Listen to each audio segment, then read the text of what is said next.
भाजपचे प्रदेशाध्यक्ष रावसाहेब दानवेंविरोधात शिवसेनेने केलेल्या आंदोलनाचा राग डोंबिवलीतल्या भाजप कार्यकर्त्यांना सहन झाला नाही। त्यामुळे त्यांनी शिवसेना शहर प्रमुखांवर शाई फेकली। यामुळे आक्रमक झालेल्या शिवसैनिकांनी रौद्रावतार धारण केला। पहाटे 3:30 वाजेपर्यंत डोंबिवलीत हा राजकीय थरार रंगला होता। डोंबिवलीत शिवसेना आणि भाजपच्या एकमेकांविरोधातील निदर्शनांनी रात्री उग्र रूप धारण केल्याचं दिसून आलं। भाजप प्रदेशाध्यक्षांविरोधात तीव्र आंदोलन केल्यानं संतप्त झालेल्या भाजप पदाधिकाऱ्यांनी थेट शिवसेना डोंबिवली शहर प्रमुखांवर शाई फेकल्यामुळे एकच खळबळ उडाली। गुरुवारी सकाळच्या सुमाराला शिवसेना डोंबिवली शाखेतर्फे भाजप प्रदेशाध्यक्षांच्या पुतळ्याची गाढवावरून भिंड काढण्यात आली। त्या सोबतीला शिव्यांची लाखोली आणि चपलांचा मारही होता। सेनेच्या या निदर्शनांनंतर संध्याकाळी भाजपनेही सामना वृत्तपत्राची होळी करून सेनेला शह देण्याचा प्रयत्न केला। मात्र भाजपचं बहुधा या आंदोलनावर समाधान झालं नसावं। म्हणूनच की काय, गुरुवारी रात्री 8:30 ते 9च्या सुमाराला भाजप नगरसेवक महेश पाटील आणि पदाधिकाऱ्यांनी शिवसेना डोंबिवली शहर प्रमुख भाऊ चौधरी यांना त्यांच्या घराखाली गाठलं।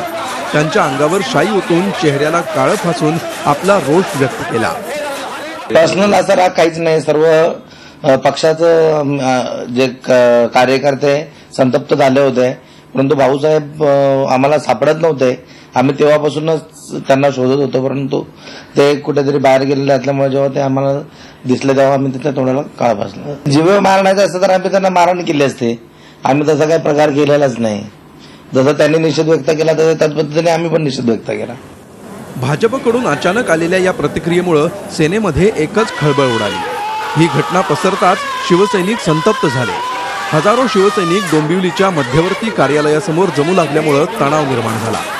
सर्व पदाधिकारी, नगरसेवक, आमदार आले असताना आक्रमक झालेल्या शिवसेना कार्यकर्त्यांनी इंदिरा चौकात भाजपच्या प्रतिकात्मक पुतळ्याचं दहन केलं आणि शेकडो शिवसैनिकांनी भाजपच्या कार्यालयावर धडक दिली। मात्र पोलिसांनी वेळीच त्यांना रोखल्यामुळे मोठा संघर्ष टळला। संतापलेल्या शिवसैनिकांनी भाजप कार्यालयावर दगडफेक केली आणि आपला रोष व्यक्त केला। पुढे हा मोर्चा रामनगर पोलीस ठाण्यात वळवत 4 तास ठिय्या देत महेश पाटील यांच्या अटकेची मागणी केली।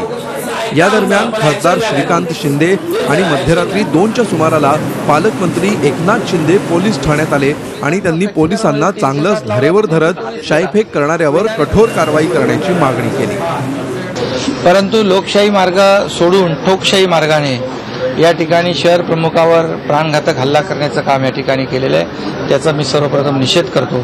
ज्यांनी हे गुन्हा केलेला आहे त्याच्यावर कठोर कारवाई झाली पाहिजे। पोलिसांनी उद्याच्या दिवसामध्ये त्याला अटक करतो अशा प्रकारचं आश्वासन दिलेलं आहे।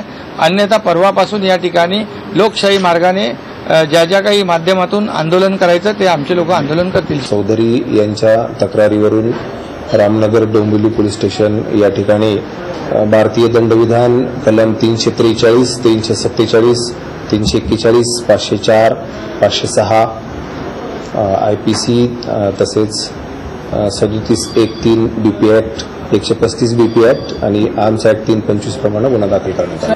अखेर महेश पाटील आणि त्याच्या इतर 40 साथीदारांवर गुन्हा दाखल झाल्यावर तब्बल 4 तासांनी पहाटे 3:30च्या सुमाराला शिवसैनिकांनी ठिय्या आंदोलन मागे घेतलं। त्यामुळे अजून काही दिवस तरी डोंबिवलीत सेना विरुद्ध भाजप हा वाद शमण्याची चिन्ह दिसत नाहीत।